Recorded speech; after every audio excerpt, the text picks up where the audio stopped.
السلام علیکم ورحمۃ اللہ وبرکاتہ۔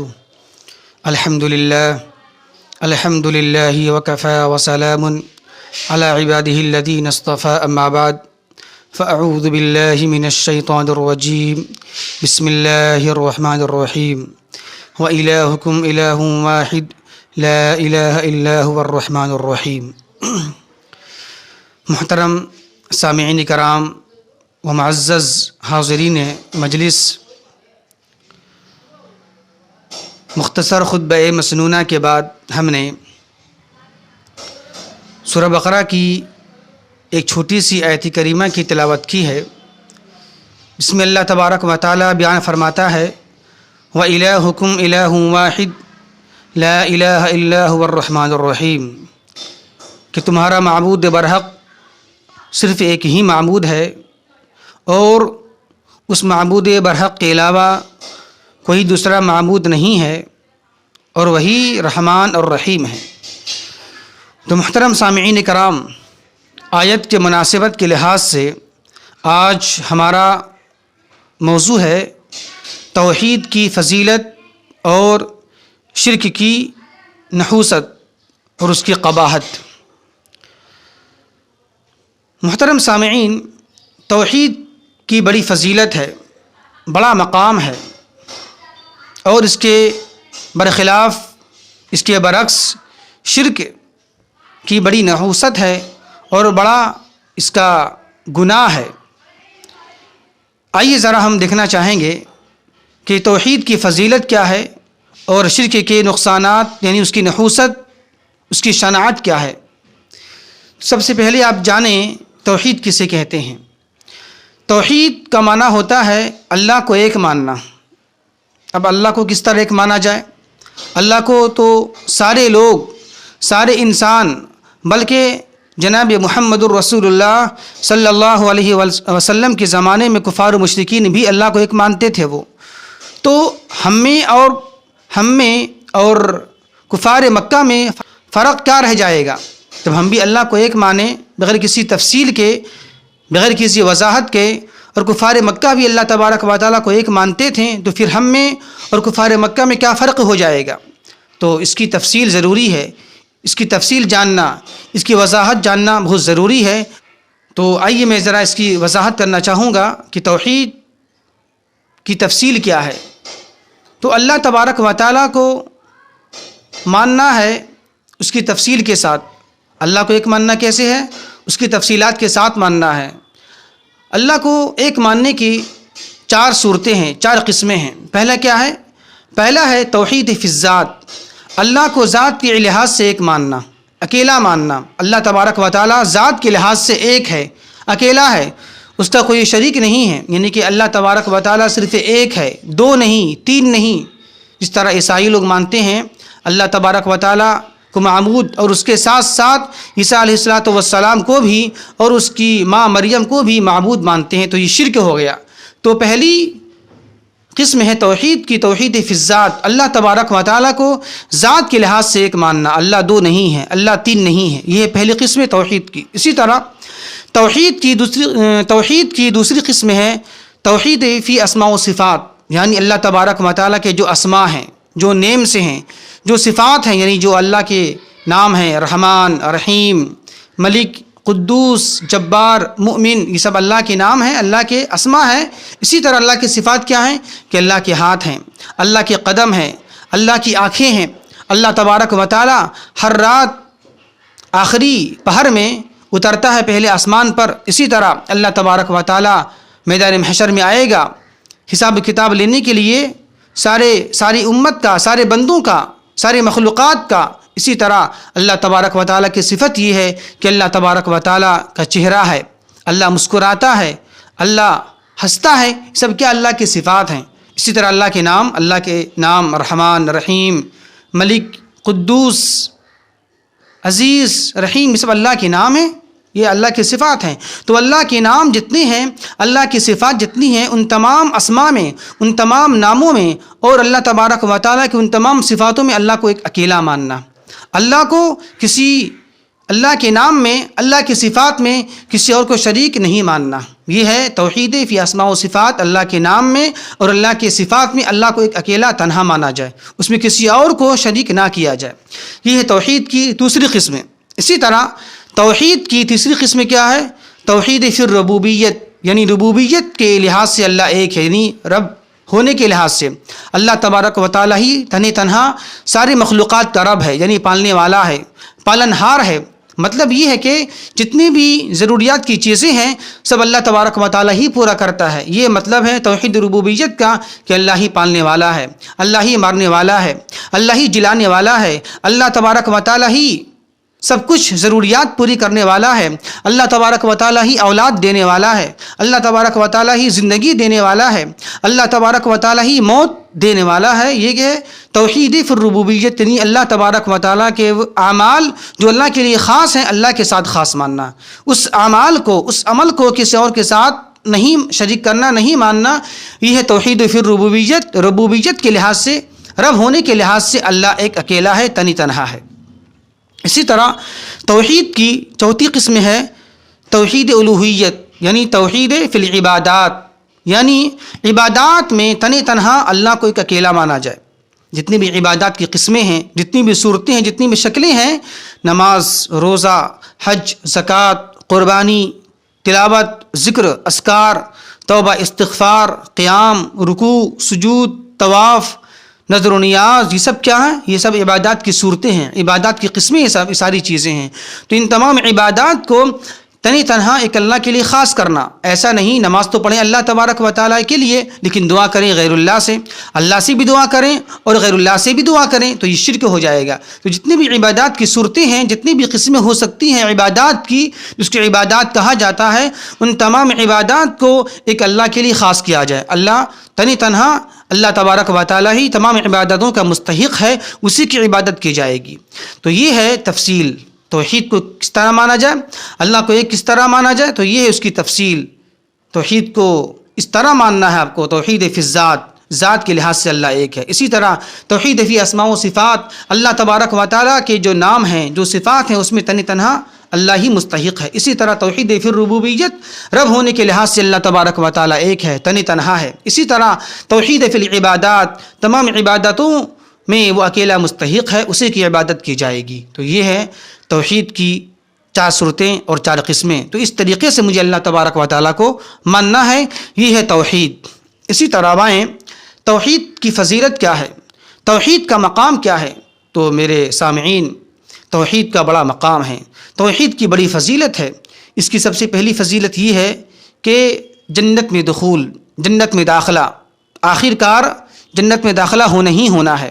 بخاری مسلم کی حدیث ہے، جناب محمد الرسول اللہ صلی اللہ علیہ وسلم بیان فرماتی ہیں کہ جس کا آخری کلام لا الہ الا اللہ ہوگا وہ جنت میں داخل ہوگا. یعنی جس نے لا الہ الا اللہ کہا اور اسی پر اس کی موت ہو گئی تو وہ شخص جنت میں داخل ہوگا. اسی طرح بخاری مسلم کی حدیث ہے، جناب محمد الرسول اللہ صلی اللہ علیہ وسلم بیان فرماتے ہیں کہ جس نے صدق دل سے، سچے دل سے، یعنی کہ نفاق سے نہیں، دکھاوے کے لیے نہیں، بلکہ جس نے سچے دل سے، صدق دل سے لا الہ الا اللہ کہا اور وہ مر گیا، اسی پر اس کا انتقال ہو گیا، اس کی موت ہو گئی، تو جناب محمد الرسول اللہ صلی اللہ علیہ وسلم بیان فرماتی ہیں کہ دخل الجنہ، وہ جنت میں داخل ہوگا.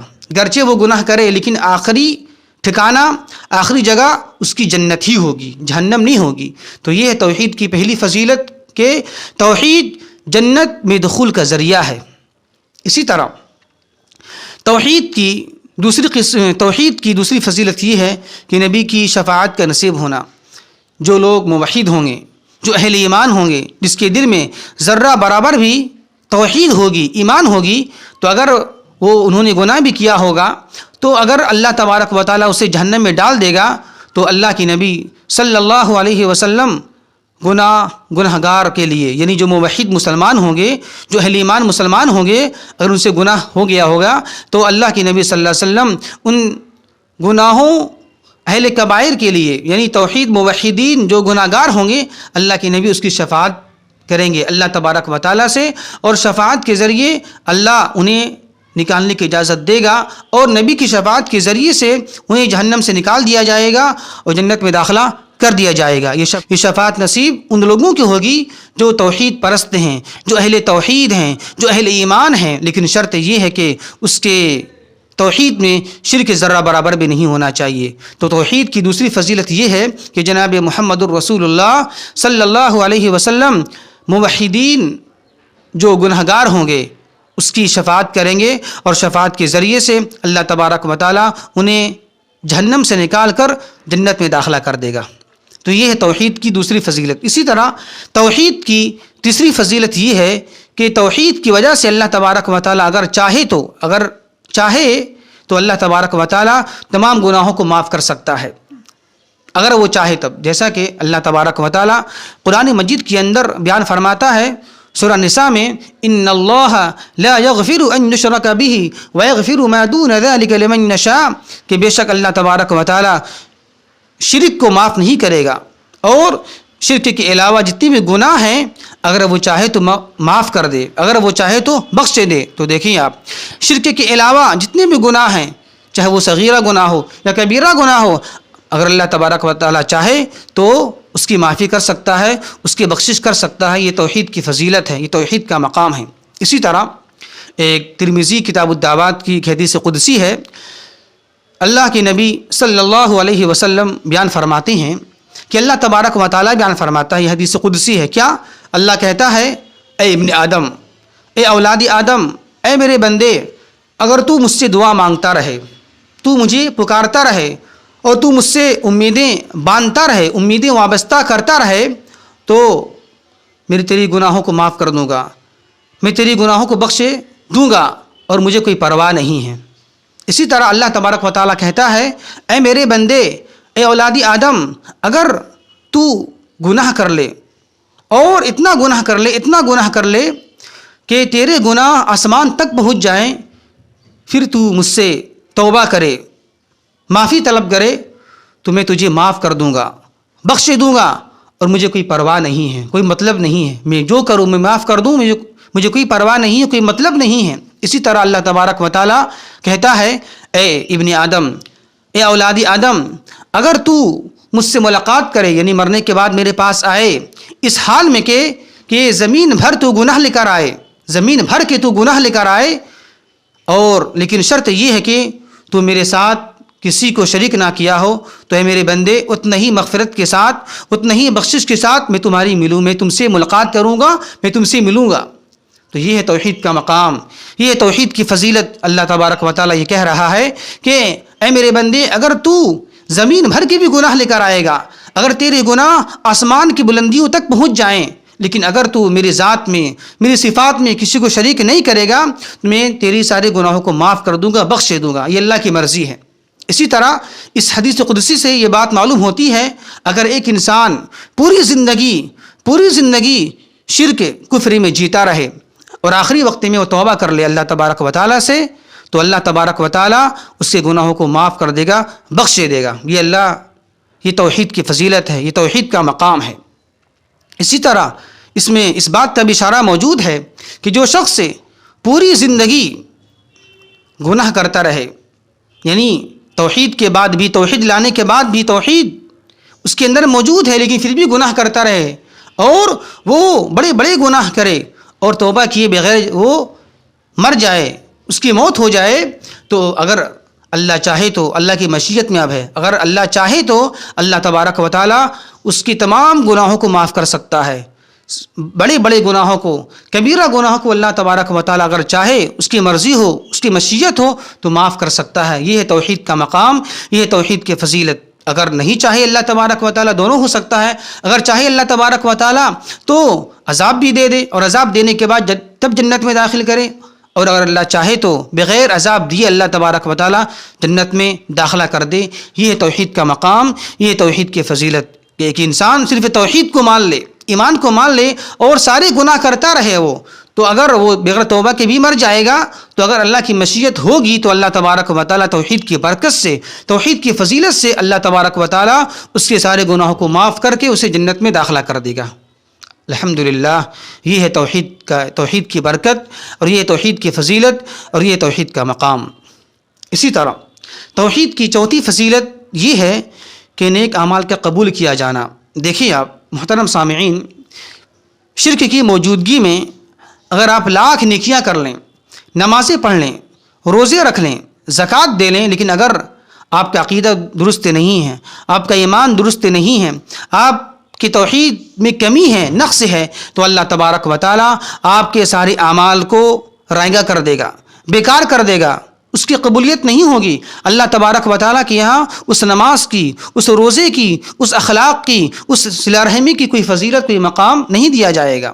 جیسا کہ اللہ تبارک و تعالیٰ بیان فرماتا ہے 24 پارے کے اندر میں، لئن اشرکت لیحبطن عملک ولتکونن من الخاسرین، خطاب جناب محمد الرسول اللہ صلی اللہ علیہ وسلم سے، لیکن یہ اللہ کے نبی سے خطاب ہے، لیکن اس کے ذریعے سے ساری امت کو پیغام دیا جا رہا ہے، ساری مخلوقات، سارے بندوں کو پیغام دیا جا رہا ہے کہ دیکھیں اللہ کے نبی کے بارے میں یہ بات کہی جا رہی ہے، اے میرے نبی صلی اللہ علیہ وسلم، اگر آپ نے بھی شرک کیا، اگر آپ نے بھی شرک کیا تو آپ کے سارے اعمال برباد کر دیے جائیں گے، رائگاں کر دیے جائیں گے، وَلَتَكُونَنَّ مِنَ الْخَاسِرِينَ، اور آپ خسارہ اٹھانے والے میں سے ہو جائیں گے۔ دیکھیں آپ یہاں اللہ تبارک و تعالیٰ اپنے پیارے محبوب جناب محمد الرسول اللہ صلی اللہ علیہ وسلم سے جب یہ کہہ رہا ہے، اے میرے نبی، اگر آپ نے بھی شرک کیا تو آپ کے سارے اعمال برباد کر دیے جائیں گے، رائگاں کر دیے جائیں گے، تو پھر ہم امتی کا حال کیا ہوگا؟ تو اس سے پتہ ہی چلا شرک کی موجودگی میں کوئی بھی نیک عمل قابل قبول نہیں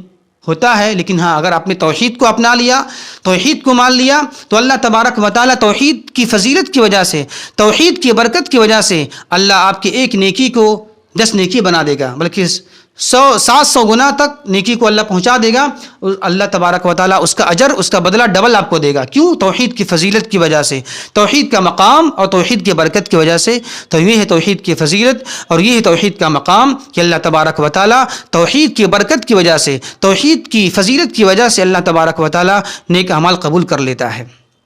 اسی طرح اب آئیں توحید کے برخلاف، توحید کے الٹا کیا ہے؟